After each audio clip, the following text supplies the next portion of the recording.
હા બોલો સાહેબ. ખેડૂત મિત્ર, તમારો પ્રશ્ન ઘણાને ઉપયોગમાં આવે એમ છે. આમ બરોબર તો સાહેબ. વારસાઈ બાબતે આપણે ઘણા બધા વિડીયો મૂકી દીધા છે, એટલે જે રિપીટ પ્રશ્નો હોય એના હું કોઈને જવાબ દેતો જ નથી. જેમાં કંઈક નવીનતા હોય હા બરોબર. એ જવાબ આપણે આપીએ છીએ, કારણ કે રિપીટ માણસો સાંભળીને કંટાળી જાય છે. આપણે યુટ્યુબમાં અગાઉ આપી દીધા છે. વારસાઈ બાબતે તો ઘણા બધા વિડીયો છે, પણ તમારામાં પ્રશ્ન અલગથી છે હા કે બરોબર છે. એક સર્વે નંબર રહી ગયો છે વારસાઈ ચડાવતી વખતે. હા હવે સાહેબ તમે સાચી વાત. તમે ક્યાંય અહિત કરવા માંગતા નથી, બધા વારસદારોના નામ ચડાવવા તૈયાર છો. હા બરોબર સાહેબ. પણ કોઈ વારસદાર જો સહમત ન હોય અથવા એના કાગળ ન હોય તો શું કરવું, આવો તમારો પ્રશ્ન છે ને. હા બરોબર સાહેબ. જુઓ, એમાં થાય એ કે જે વ્યક્તિના નામે, એટલે માની લો કે તમારા દાદાના નામે જમીન છે, બરોબર સાહેબ. તો દાદાની સીધી લીટીના જે હા વારસદારો હોય, માનો કે 4 વારસદાર છે, 2 બહેનો છે અને 2 ભાઈઓ છે, બરોબર સાહેબ. એટલા નામ તો કમ્પલસરી પેલા ચડાવવાના જ રહ્યા. જે અરજી કરે એને હા એ જ ચડાબાશે સાહેબ, અને પણ પછી એના વારસદારો જે હોય એની જવાબદારી એ જે તે વ્યક્તિની રહે. તમે તમારા વારસદારનો આખો આંબો ચડાવી શકો, પણ ફરીને હા કહું, બરોબર. મૂળ વ્યક્તિ જે હોય એનો હા આખો સાહેબ. આંબો ચડવો પડે. પછી હા એના પેટાવાળા જે એટલા રહ્યા ને, હા એ સાહેબ. હવની જવાબદારી થાય. એ વીણવા જવાની હા તમારી જવાબદારી નથી.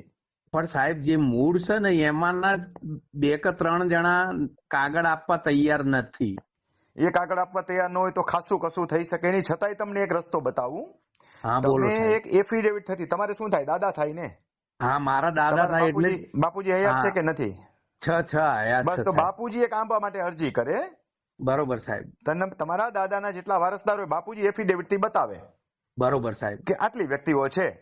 એના બરોબર પૂરા છે. નામ અને એ સાથેનું એફિડેવિટ કરો, અને એ એફિડેવિટના આધારે ટ્રાય કરી જુઓ ચડાવવા માટેની. હા એ સારું સાહેબ. હાજી. પછી સહમત ન હોય ને, પછીની વાત પછીની રહી. પછી એ ચડી એ જાય એટલે સારું. તમારા બાપુજીના વારસદારો તમે બધા આમાં ચડી જશો, પણ તમારા ભાગ પૂરતા જ થશે. બાકીના નથી ચડાવ્યા તો એનો ભાગ જશે નહીં ક્યાંય. હા ના કશો વાંધો નહીં સાહેબ, આપણે કોઈનો હક ઉપાડવો જ નહીં ને. હા હા હા. એટલે એક આંબો આખો ચડાવવો પડે. બાપુજીની દાદાની સીધી લીટી આખી ચડાવવી પડે. પછી એના વારસદારોની જવાબદારી એની છે ચડાવવાની. એ આપણે આકાશમાં જેમ છાબડામાં માઈની એટલા તારા હોય, તો એ બરોબર તારા બધા સાહેબ. આપણે ગણવાની જરૂર નથી. હા સાચી વાત સાહેબ. બરોબર છે. બરોબર બરોબર ભલે સાહેબ. ભલે. હા, આમાં થાય એવું ઘણી વખત છાબડીમાં માઈની એટલા વારસદારો થઈ ગયા હોય, આપણને ખબર ન હોય. આ થઈ ગયા છે સાહેબ, હા સાચી વાત તમારી કેવી. હા. એટલે આપણે મુખ્ય વ્યક્તિ હોય એના વારસદાર ચડાવી દેવાના રહ્યા.